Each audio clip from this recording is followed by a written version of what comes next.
شیرہ بن جیلانی کا دل پریشان ہو گئی کہ یہ دوسرے آقا کا یہ تو اب مانگا لے گا، لیکن جب خوبصورت اور چمکتا ہوا بچہ دیکھا تو بی بی آسیہ کہنے لگی یہ بنی اسرائیل کا ہے ہی نہیں، یہ تو پتہ نہیں کہاں سے بہتا ہوا یہاں، تم ایسے ہی چھوڑ کے پتہ نہیں کہاں سے رکھ نہ لے۔ حضرت موسیٰ علیہ السلام کہنے لگا نہیں کہ موسیٰ علیہ السلام سے آسیہ کہنے لگی تیرے تو سر پہ نہ عباس سوال، ہاں تو کوئی لوگ تیرے یاد رہتے ہیں پتہ نہیں کہاں سے بہ گیا۔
فلا تحسب أن الدين بعيد عن حب وحياة، وبهجرك للدين ستحيا تعشق ما قلبك يهوى، أو أن الأيام ستحلو وترى الدنيا شط نجاة، منك بحر من آمال شط لجميل الأحلام، ليس الدين كما تخشاه ذا ممنوع ذا حرام، الإسلام جميل حقا هذا ليس هو الإسلام، كل أوامره تهدينا وتنادينا للخير، ينهانا عن كل طريق يأخذنا نحو الشر، والله رحيم وحليم يدعو دوما للبر، كل أوامره تهدينا وتنادينا للخير، ينهانا عن كل طريق يأخذنا نحو الشر، والله رحيم وحليم يدعو دوما للبر.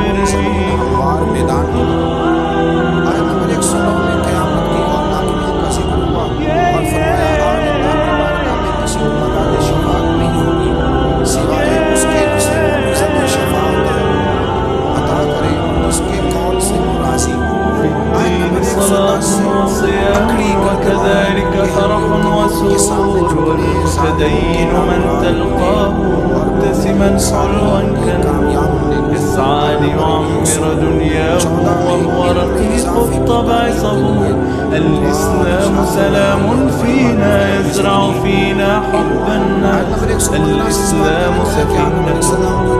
يدفعها أجمل إحساس، ما أحلى الدنيا لو عشنا وجعلنا الإسلام أساس، كل أوامره تهدينا وتنادينا للخير، ينهانا عن كل طريق يأخذنا نحو الشر، والله رحيم وحليم يدعو دوما للبر، كل أوامره تهدينا وتنادينا للخير، ينهانا عن كل طريق يأخذنا نحو الشر، والله رحيم وحليم يدعو دوما للبر. اسی طرح کو ڈھانپنے لگے، پھر اللہ نے ان کی توبہ قبول کی اور جنت سے زمین پر بھیجا۔ آیت نمبر 124 سے اللہ تعالیٰ نے فرمایا جو ہماری یاد سے غافل رہے گا ہم اس کے لیے معیشت تنگ کر دیں گے، من اعرض عن ذکری فإن له معیشة ضنکا، جو ہماری یاد سے غافل ہوگا اس کے لیے زندگی اس پر اللہ تبارک و تعالیٰ ہر وقت اپنی یاد کی توفیق عطا فرمائے۔ آیت نمبر 130 سے اللہ تعالیٰ نے ارشاد فرمایا ان کی باتوں پر صبر کیجیے، سورج کے